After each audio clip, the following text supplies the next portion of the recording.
Assalamualaikum warahmatullahi wabarakatuh. Baik anak-anakku kelas 11 IPA, sampai jumpa kembali dengan materi kimia yang akan saya bawakan, yaitu Ibu Dwita Anggustina. Untuk materi pertama pada pertemuan kita kali ini adalah tentang hidrokarbon.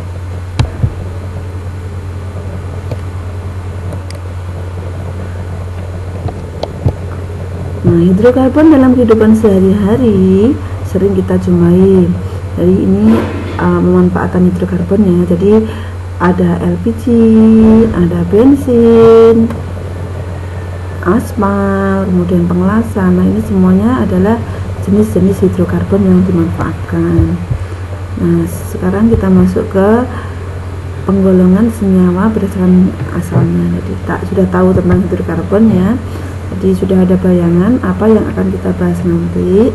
Nah, untuk pada awalnya kita penggolongan dulu senyawa dulu ya. Dulu senyawa itu dibedakan dua, yaitu senyawa organik, yaitu senyawa yang berasal dari makhluk hidup, dan senyawa anorganik, yaitu berasal dari makhluk tak hidup ya, dari alam di luar makhluk hidup. Kemudian pada tahun 1828, seorang ilmuwan yang bernama Frederick Wöhler ternyata bisa membuat senyawa yang tidak harus berasal dari makhluk hidup, yaitu berupa urin. Urin yang pada umumnya berasal dari makhluk hidup ternyata bisa disintesa oleh Frederick Wöhler. Nah, sejak saat itu penggolongan berdasarkan sifat dan struktur senyawa, tidak lagi berdasarkan organik atau bahan dari senyawa tersebut. Nah, perbedaan senyawa organik dan anorganik adalah seperti ini ya. Untuk yang pertama, senyawa organik itu cenderung mudah terurai, sedangkan senyawa anorganik itu stabil. Dipanaskan, anorganik itu hampir semua stabil. Seperti batu dipanaskan nggak akan rusak. Tapi senyawa organik seperti kayu kita panaskan langsung jadi arang ya.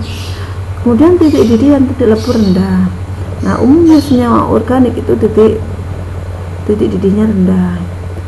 Kemudian untuk senyawa anorganik umumnya ada yang sangat tinggi, tapi juga ada yang rendah.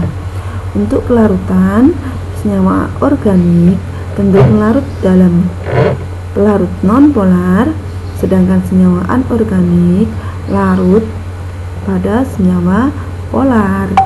Untuk senyawa polar dan non-polar ini sudah kelas 10 kita pelajari ya. Tentunya masih ingat untuk polar dan non-polar ya. Kemudian untuk kereaktifan, senyawa organik itu bereaksi sangat lambat. Reaksi lambat ya. Jadi dia tidak langsung berubah. Tapi untuk senyawa anorganik pada umumnya bereaksi cepat. Kalau pada umumnya itu artinya masih ada yang reaksinya juga lambat ya. Nah, strukturnya untuk senyawa organik itu mempunyai atom karbon, ada rantai karbonnya. Sedangkan senyawa anorganik tidak mempunyai rantai karbon. Nah, untuk identifikasi senyawa karbon itu kita bisa menggunakan uji pembakaran sampel senyawa karbon, yaitu sampel ya, sampel ditambah oksidator akan menjadi CO2 dan H2O. Nah, oksidator yang biasa kita gunakan itu kita menggunakan CuO. Nah, seperti ini ya. Jadi ini ada pemanas, biasanya pakai pembakar spiritus, ada tabung reaksi. Di dalam tabung ini kita beri sambal, misalkan sambalnya gula, atau mungkin kita pakai sambal kertas ya, atau sambal lainnya yang kita akan uji. Kemudian diberi dengan CuO atau sebagai oksidator. Kita panaskan. Nah, ketika dipanaskan ini akan mengeluarkan uap. Nah, uap ini akan ditampung oleh pipa kaca dan disalurkan dengan air kapur. Nah, maka nanti air kapur yang semulanya jernih akan berubah menjadi keruh. Nah, kenapa keruh? Ini reaksinya ya. Jadi kenapa dia keruh? Itu karena CO2 ditambah dengan air kapur itu umumnya CaOH 2 kali. dia akan berubah menjadi CaCO3 plus H2O. Nah, sedangkan untuk membuktikan adanya H2O, kita bisa menggunakan kertas kobalt ya. Nah, kertas kobalt yang asalnya biru, kalau terkena H2O dia akan berubah menjadi berwarna merah muda. Kita masuk berikutnya, yaitu tentang atom karbon. Ingat, karbon itu C6H12, nomor atomnya 6. Karena nomor atom 6, jika dikonfigurasikan ya, konfigurasinya 1s2, 2s2, 2p2, maka dia golongan 4A, periode 2. Nah, karena golongan 4A, atom karbon itu cenderung mempunyai 4. Nah, ini ya. Jadi karena golongan 4A, dia mempunyai 4 elektron valensi. Nah, sebenarnya yang punya 4 elektron valensi itu tidak hanya karbon, Si juga punya 4 elektron valensi. Tetapi kenapa kok istimewa? Karena untuk karbon, keempat elektron valensinya ini bisa digunakan untuk berikatan ya. Berikutnya, atom karbon juga relatif kecil, sedangkan S itu besar ya. Kemudian berikutnya, atom karbon dapat membentuk rantai karbon. Jadi Si bisa membentuk rantai tapi hanya tertentu ya. Jadi bisa membentuk suatu struktur raksasa tapi tertentu, tidak selalu seperti atom karbon. Nah, jika digambarkan secara 3 dimensi seperti ini ya, sebenarnya atom karbon itu bentuknya dia mempunyai 4 elektron valensi dan berbentuk tetrahedral. Nah, tetrahedral jadi sebenarnya tidak C terus kemudian dikelilingi oleh H di kiri kanan, enggak, tapi tetrahedral dengan sudut 108,5. Kelas 10 ini sudah juga ya. Nah, atom karbon yang membentuk rantai seperti ini, jadi dia bergandengan, salah satu atom H digantikan oleh C, ini membentuk rantai. Ini kalau 3 dimensi ya. Nah, kita selanjutkan. Berikutnya, kedudukan atom karbon. Atom karbon ada bisa menjadi atom C primer, bisa dikatakan primer kalau atom C karbon yang terikat langsung pada satu atom karbon lain, jadi yang mengikat satu atom karbon lain.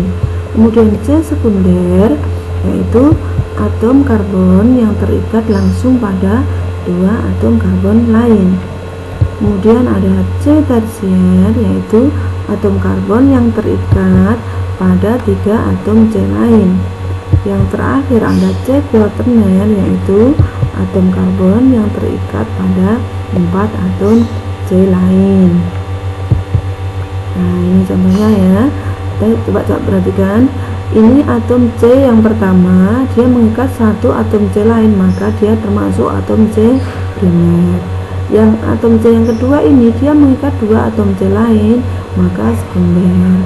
Ini juga kalau dia mengikat 2 atom C lain, maka dia juga sekunder. Atom yang ini mengikat 4 atom C lain, maka dia tergolong quaterner, dilambangkan dengan 40 ini ya, quaterner. Kemudian ini mengikat 3 atom C yang lain, maka termasuk tersier. Kalau kita hitung untuk yang ini ya, C25 ini sebenarnya rangkaian dari CH2 CH3, maka dia yang CH3 itu primer, yang CH2 adalah sekunder. Jika dihitung primernya ada 1, 2, 3, 4, 5, ada 5, sedangkan sekunder ada 1, 2, 3, kemudian tersier 1 dan quaterner 1. Itu untuk contoh bukan hidrokarbon ya. Hidrokarbon itu merupakan sel yang tersusun dari atom C dan H. Nah, ini karena tersusun atom C dan H itu dia kalau berdasarkan rantainya dan dilihat dari ikatannya ada bermacam-macam ya. Kalau rantainya yaitu alifatik dan alisiklik serta aromatik. Apa tuh alifatik?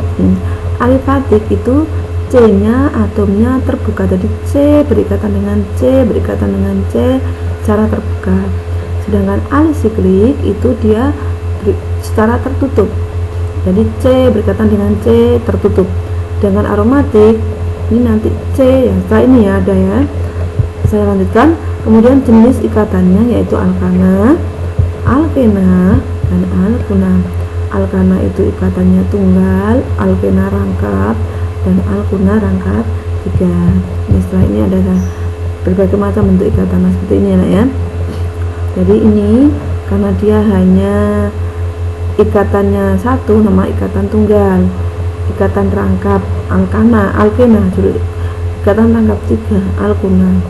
Nah seperti ini nanti namanya dia senyawa alisiklik, sedangkan dia kalau terbuka namanya alifatik. Nah sedangkan kalau ini namanya aromatik atau benzena ya, ikatan rangkap tunggal, rangkap tunggal, rangkap tunggal, dan jumlahnya 6. Itu ciri khas dari senyawa aromatik. Berikutnya kita ke penggolongan hidrokarbon berdasarkan jenis ikatan, yaitu jenuh, tak jenuh. Yang termasuk jenuh adalah alkana. Coba kalau kalian membayangkan jenuh dan tak jenuh ya, pernah dengar minyak jenuh dan minyak tak jenuh ya, lemak jenuh dan lemak tak jenuh. Lemak itu kalau jenuh, kalau tak jenuh itu namanya minyak ya. Ini alkana contohnya ya, alkana. Jadi dia katakan jenuh itu kalau mengingat, mudah mengingatnya, jumlahnya banyak ya. Sedangkan tak jenuh kalau dia alkena dan alkuna, artinya kalau mempunyai ikatan rangkap dia tergolong tak jenuh. Nah itu saja untuk pertemuan kita hari ini. Untuk selanjutnya, untuk memantapkan kalian tentang hidrokarbon, pengenalan hidrokarbon, kalian bisa nanti mempelajari modul dan bisa mengisi LKPD. Sekian, assalamualaikum warahmatullahi wabarakatuh.